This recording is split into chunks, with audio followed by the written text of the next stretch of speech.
अस्सलाम वालेकुम dear viewers, मैं हूं Waheed Wazir. Welcome to my YouTube channel. तो इस वीडियो में हम डिस्कस करने वाले हैं effects of oxygen on photosynthesis, यानी ऑक्सीजन किस तरह रेट ऑफ फोटोसिंथेसिस को इफेक्ट करता है या किस तरह रेट ऑफ फोटोसिंथेसिस ऑक्सीजन पर डिपेंडेंट है। ये फोटोसिंथेसिस प्रोसेस का इक्वेशन है। फोटोसिंथेसिस प्रोसेस में कार्बन डाइऑक्साइड और water as raw material use होते हैं, जिसके नतीजे में ग्लूकोज भी बन जाता है और ऑक्सीजन भी as a by product produce हो जाता है।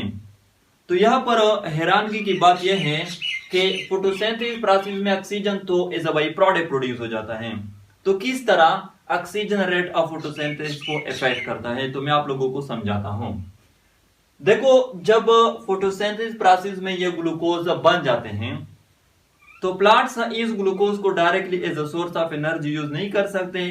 प्लांट्स पहले इस ग्लूकोज को ब्रेक डाउन कर लेते हैं रिस्पायरेशन प्रोसेस के थ्रू, जिसके नतीजे में एनर्जी एटीपी जो है ये जनरेट हो जाती है और प्लांट्स इस एटीपी को डिफरेंट फंक्शन के लिए यूज करती हैं।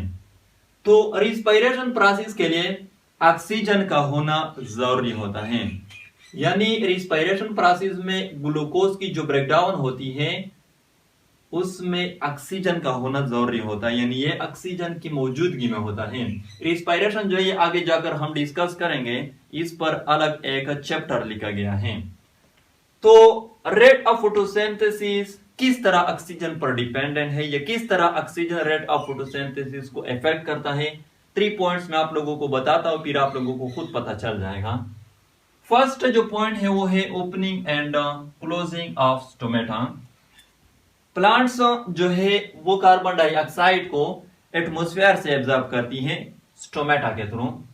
तो opening and closing of stomata जो है, यानी स्टोमेटा का ओपन हो जाना और स्टोमेटा का बंद हो जाना, इसके लिए एनर्जी यानी एटीपी जरूरी होती है।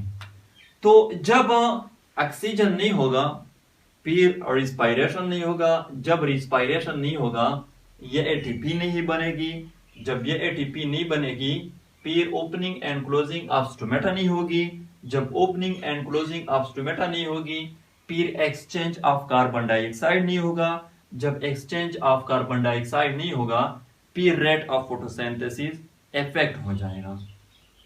सेकंड जो पॉइंट है वो है ट्रांसपोर्टेशन ऑफ वाटर।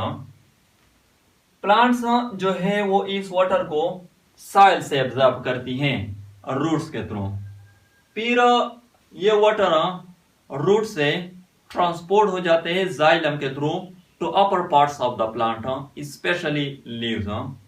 तो वाटर की जो ट्रांसपोर्टेशन होती है रूट से to upper parts of the plants xylem के थ्रू, इसके लिए भी एनर्जी एटीपी जरूरी होती है। तो अगेन जब ऑक्सीजन नहीं होगा फिर रिस्पायरेशन नहीं होगा, जब रिस्पायरेशन नहीं होगा फिर एटीपी नहीं बनेगी, जब एटीपी नहीं बनेगी फिर ट्रांसपोर्टेशन ऑफ वाटर नहीं होगी, जब ट्रांसपोर्टेशन ऑफ वाटर नहीं होगी फिर ये वाटर अवेलेबल नहीं होगी फोटोसिंथेसिस प्रोसेस के लिए, जब ये वाटर अवेलेबल नहीं होगी फिर रेट ऑफ फोटोसिंथेसिस इफेक्ट हो जाएगा। थर्ड जो पॉइंट है वो है फोटो रिस्पायरेशन। फोटो रिस्पायरेशन आगे जाकर रिस्पायरेशन चैप्टर में हम पढ़ेंगे।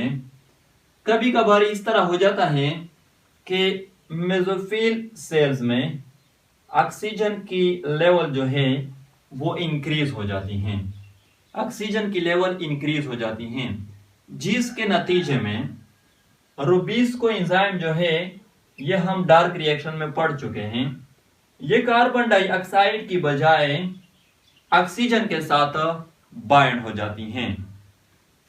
तो जब ये ऑक्सीजन के साथ बाइंड हो जाती है फिर फोटो रिस्पायरेशन जो है ये प्रोसीड हो जाता है, यानी डार्क रिएक्शन की बजाय फोटो रिस्पायरेशन जो है ये प्रोसीड हो जाता है।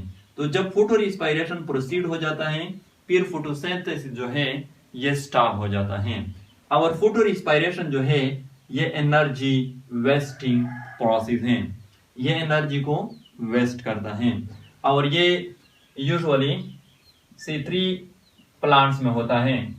C3 प्लांट्स में ऑलरेडी प्रीवियस लेक्चर में डिस्कस कर चुका हूं। तो ये थी effects of oxygen on photosynthesis.